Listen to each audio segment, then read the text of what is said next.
We're going over chapter 11, section 3, area of polygons. So the area of a rhombus or kite. The area of a rhombus or a kite with the diagonals D1 and D2 is half of the multiplication of their diameters, diagonals 1 times diagonals 2. So this formula is kind of important on how you find this stuff because it's basically dividing, multiplying length times width, just like a square, and then dividing it by 2. That's where this formula comes from, because the diagonal for this square is this one. For this rhombus or kite is this one. So you multiply those two diagonals, which is just the base and height of a square, what we usually have, and we divide by 2. The same thing happens here. It's important that you know, because there's like two triangles. And remember, the area of a triangle is also half base times height. So that's why we divide by 2, because this is two triangles. But if you don't correlate those two shapes at all together, just remember it's a diagonal 1 times a diagonal 2. All of that times a half. You can even do diagonal 1, diagonal 2. All of it divided by 2. That's going to be the same thing when you solve it. For this first example, they want us to find the area of each rhombus or kite. So again, we're just going to grab the diagonals, diagonal 1 and diagonal 2, multiply them together, and then half them. So the area is going to be a half D1 times D2. Area is a half. I'm just going to call D1 6 and D2 8. It doesn't matter if you flip them. So we're going to get area is a half of 48, which gives us that the area is 24 meters squared. Now for B, it's the same formula. Half, the area equals half. Diagonal 1 times diagonal 2. So the area is a half times 10 times 7. So area is going to be a half times 70. And then the area is 35 centimeters squared. I get the units from right here. They tell us the units on the diagonals. So part of a regular polygon, you have the center, the radius, the central angle, and the apothem. You guys know what the center is? The center is a circumscribed circle. We have the radius of the circumscribed circle, also distance from the center to a vertex. We also have the central angle, the angle formed by two radii drawn to the consecutive vertices.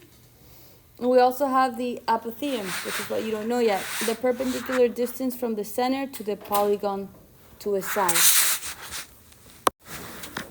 So to keep going, we have, if I were to draw lines all through here and extend these red lines, we will find all of those angles as central angles because there are angles that add up to 360 and they go to the vertices of each, which is inscribed to the circle.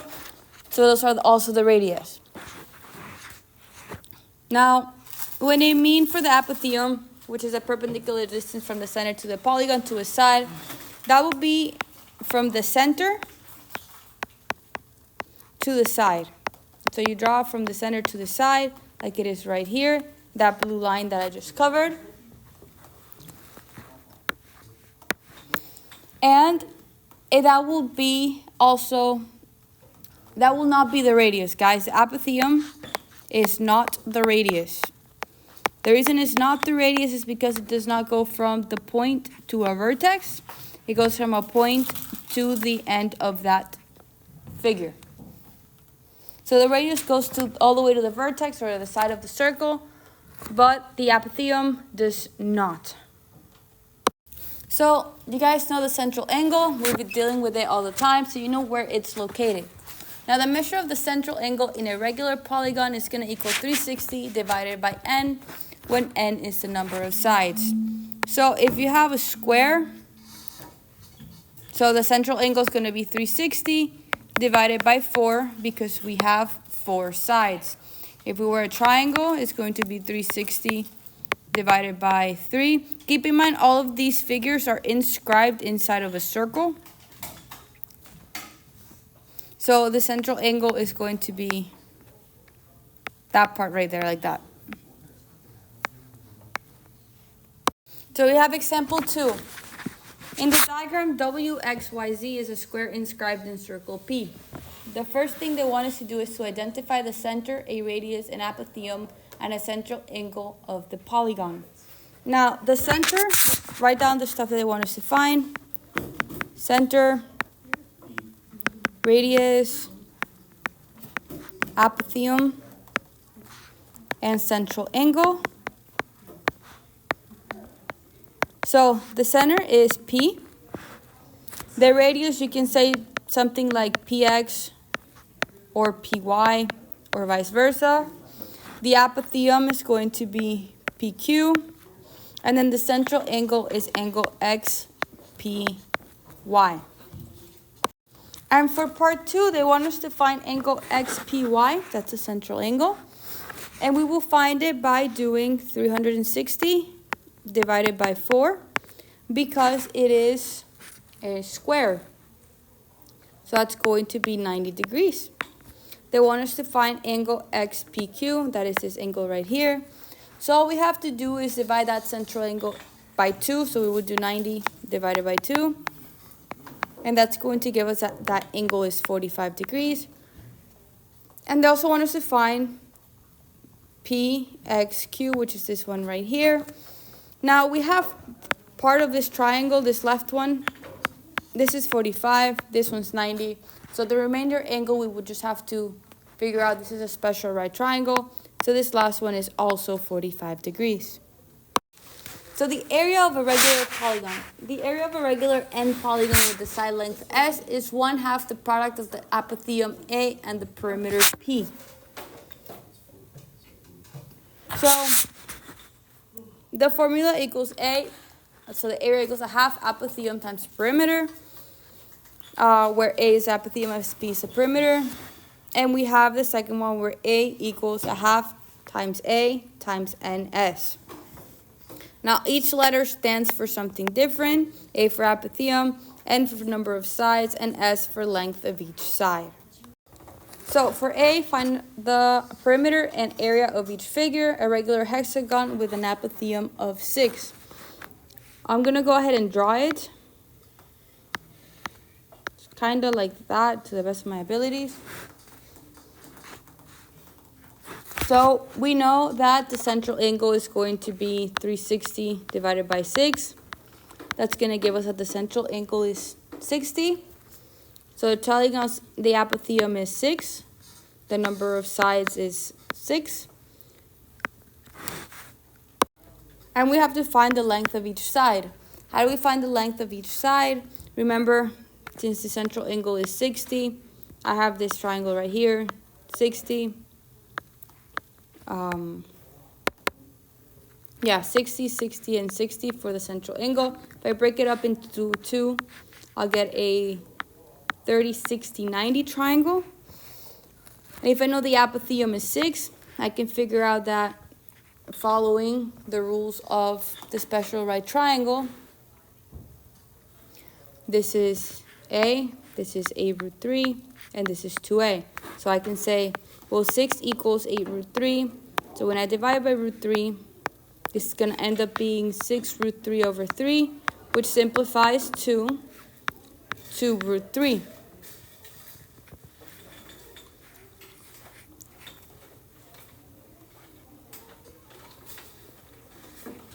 So that is our A right here. Our A is 2 root 3. So our 2A is going to be 4, right, to this one right here. 4 root 3 because we just multiply it by 2. So the length of each side is going to end up being 4 root 3 because that is this part of the triangle that we found right here, the hypotenuse. So now I'm able to plug in the information. For the perimeter, I can do 6 times 4 root 3 because we have 6 sides and each side is measured at 4 root 3. So I get 24 root 3 units, whatever the unit is. And then for the area, I can do a half the apotheum times the perimeter. So area equals a half, the apotheum being 6, the perimeter being 24 root 3.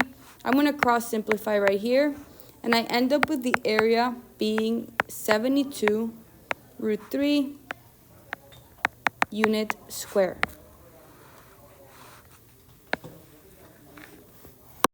A regular octagon with sides 5 and an apotheum 3.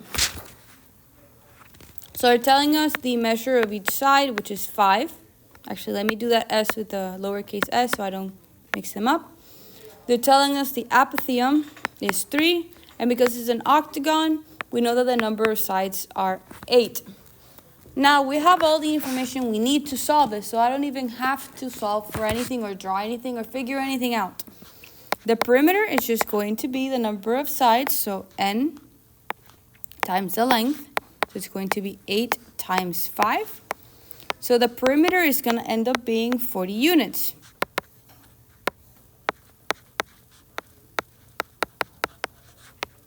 And then for the area, we're going to get a half apotheum times the perimeter. So area equals a half times 3 times 40. And I can cross simplify the 2 and the 40 to become 1 and 20, respectively. So I get the area to equal 60 units squared. For example C, we have an equilateral triangle with an apotheum of 8. So we have the n, which is 3. We don't know the lengths. And we know we have an apotheum of 8.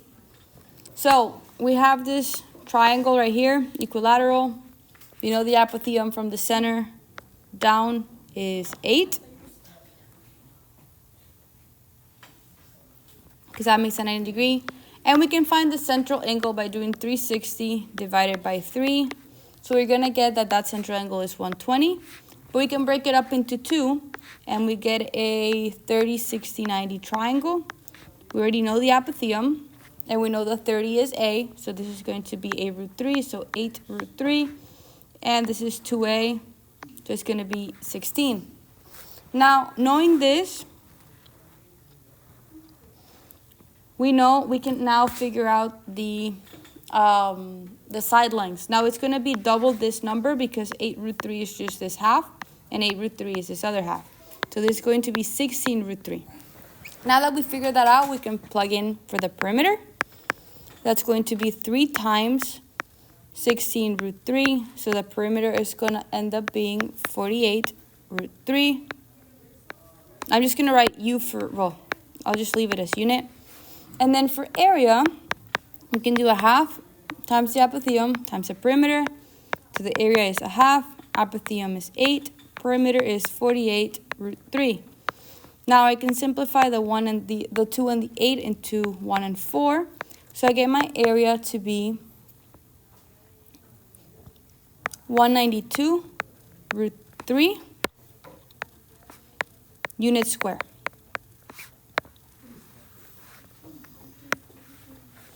Now for D, it's a regular hexagon with sides 12. So hexagon, we know the number of sides at 6. They're telling us the sides are 12. All we're missing is the apotheum. So I'm going to draw a hexagon right here to the best of my abilities. The apotheum will be from the center down, but we have the lengths being 12. So I can break that into 12, 90, and figure out the angle by doing the central angle. 360 divided by 6. That's going to give me 60. So when I break it up, 60 being this whole angle, this becomes 30. This becomes 60. So remember A root 3, and this is 2A. So our A is going to end up being 6. So our apotheum is 6 root 3. So I can go ahead and plug that in right there. Now that I have all that information, I'm able to solve for the perimeter and the area. So perimeter equals 6 times 12. So our perimeter is 72 units. And our area is going to be a half epithium, so 6√3 times 72. Well, not 72, sorry. Yeah, 72, meaning the perimeter. I can simplify the 2 and the 72 into 2 and into 136. So our area is going to end up being 216√3 units squared. Now, we haven't used the other formula. You can also do it like this. The area equals a half times A times N times S. So a half, A being 6√3, N being 6, and S being 12. I can simplify again the 2 and the 6. So I end up with, again, 216√3 units squared. This is just if you want to use the other formula, you can. There's nothing wrong with that. And then for the last example in this slide, we have a square with a diagonal of 10. Now, a square with a diagonal of 10 is going to look like this. So it's going to break up into 5 and 5. So this is 5 as well.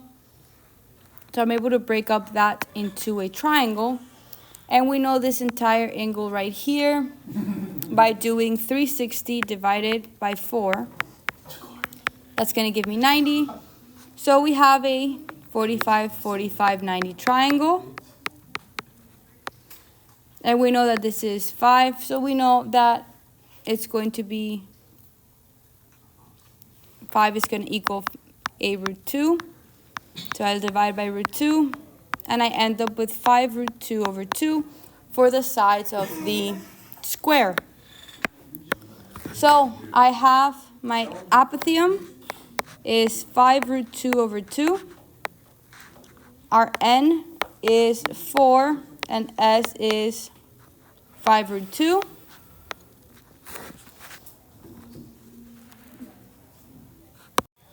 So I'm able to start plugging in the numbers to figure out. The perimeter, N times S, so 4 times 5√2. So the perimeter is 20√2 units. And the area is going to be a half, 5√2/2,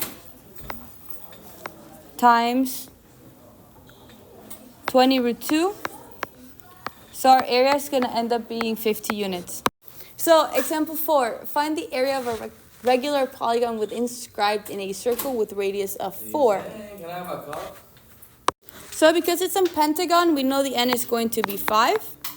We know the radius is going to be 8. So if I were to draw the pentagon, this is going to be 8.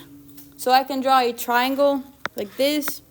And I can get the central angle by doing 360 divided by 5. That's going to give me 72. If I break 72 up into 2, I get that is 36. So that means this angle right here is 36, which is not a special right triangle. So I would have to actually start using SOHCAHTOA. So this is 36. I'm able to find this angle by doing 90 minus 36, and that gives me 54. We know the hypotenuse is 8 because that is the radius. So I'm able to find the areas that I need. Now, since I'm looking for this part right here, I'm going to call that x. So I can do sine 36 equals x over 8. And I get my x to equal 4.7. I will double it to get the full length. So my actual length is 9.4. Now, I can do the exact same thing to find the apothium, which is this one right here. I'll call it y. So I can do cosine of 36 equals y over 8. So my y is 6.4. The perimeter is 5 times 9.4. So the perimeter is 47 units. And then we have the area equals a half times 6.4 times 47. And that's going to give us that the area of this pentagon is 150.4 units squared. Now they want us to find the length of the regular octagon with side lengths of 10. An octagon has 8 sides. It looks like a stop sign. I'm just not going to draw it. So I can find so I know n is 8. I can do the central angle 360 divided by 8. That's going to give me 45. So that's going to be this area right here, 45. Break that up into 2. I get a half triangle of 90 degrees, so 22.5. This other one is, actually I'm not going to need it, so I'm not going to solve for it. But we can solve for it by doing 90 minus 22.5. The side length is what we're finding, and the apotheum. I'm going to do that by doing sine, cosine, and or tangent. So we have tangent 22.5 equals 5 over a. So the apotheum is 12.1. So the apotheum is 12.1. And the sides are 10. We find them with the measure, finding the opposite right here. That's 5. We double it, and that's 10. So for the perimeter is 8 times 10. So it's going to give us 80. And then the area is going to use the half times the A, 12.1, times the N, 8 times 10 for the sides. So the area is 484 units square. If there's no questions, guys, you do have homework and it is already on Canvas.